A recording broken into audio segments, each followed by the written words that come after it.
what are your favorite emotional release techniques? What are some things you like leaning on here in this case?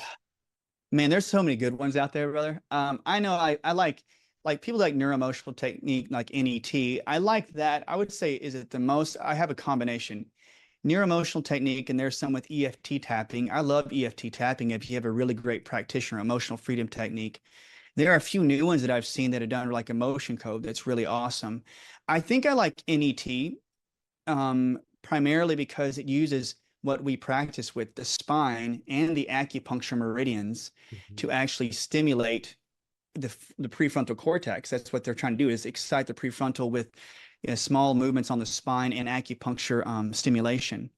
The other one I have seen work really well is NAET. It's an allergy elimination technique. And what some practitioners have seen, if you're listening out there, try the NET. But NAET, they use just around the globe. They use acupuncture points around the globe. And all they're doing is connecting your organs to each other. And if you think a thought or know an emotion, you're treating that thought like an allergy. Because Mm. what's happening, your histamine rises, your mast cell production gets worse. So when you can use an allergy technique and get it. I tell them, brother, take a picture of the person that you see and see if I get a stimulation out of your nervous system. Sure enough, their vagus nerve just goes haywire when they see somebody that hurt them. And you start treating the acupuncture points for the allergy around the world easy. And they're like, man, that doesn't bother me as bad. Those are some of my favorites, if you say. I know it's a Yes. lot. And there's No. another one I love, TBM, total body modification. They have a good system too. Yeah. Amazing. Great guy. And we'll put the links to some of the main ones there in the show notes for people that want to learn more about this at drwilco.com. Okay, so constipation, we deal with the mental emotional side of things.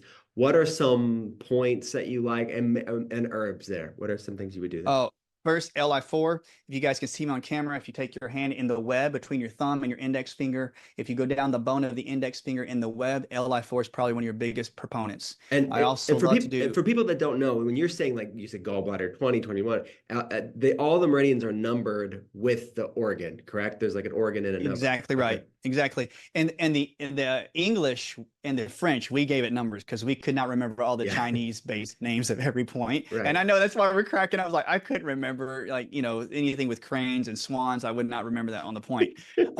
So if you go down the meridian, just look at what we're talking about, like large intestine 4. Go online, Google it. And when you go there, go to large intestine 4.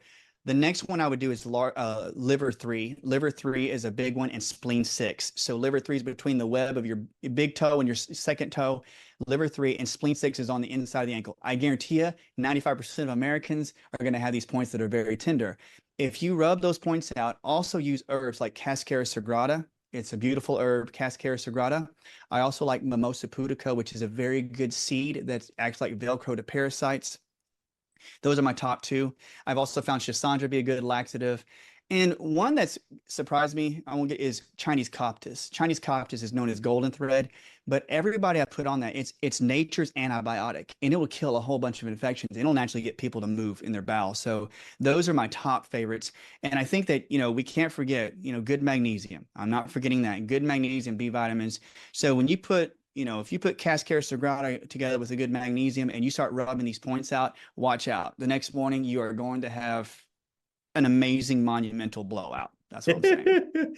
We want to not overcorrect, right? Let's recalibrate that Yeah, baby. yeah. Balance, brother. Slow The it yin and the down. So yang, brother. that, well, you know what? In all truth, clinical, because this is like clinical talking shop here. Some people that are chronically constipated, they're like almost they do overcorrect and maybe do too much too soon, then they're like Mhm. almost happy with like chronic looser stools. That's not what we want either, right? We want, I No, would say, no. It's like I'm with you. Like, I love coffee enemas. I proponent of coffee enemas and such. But there comes a like it's not that you can do like I'm saying you're hurting yourself, but you're right. You don't want to get to where your stools are passing through so quickly that yeah, you can't get all the water out of it. You have to have a healthier bowel movement. yeah. You want more solid. Yeah, We I'm with said you. 2 to 3 snakes a day. That's the Bristol chart, frequency of formation, Yep. and people will never look at snakes again the same.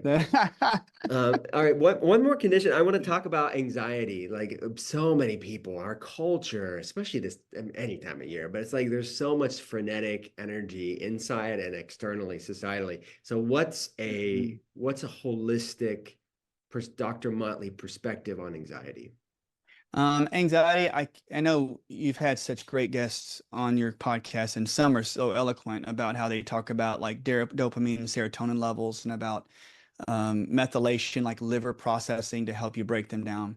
And I think that's meant for the experts there. I think personally, when we talk about anxiety, um, my first thought is always looking at the organs that are so sick and diseased that they're allowing certain toxicities to build up in the brain. So my first thought is always high amounts of neurotoxins, and I hope this makes sense. There are neurotoxins such as aldehydes, okay, like stuff you put in dead bodies, like aldehyde, and it's a nerve. It decreases nerve conduction. There's also ammonia, because ammonia, if it's not broken down, parasites produce it, bacteria produces it, it'll fry your brain. You also have acetic acid.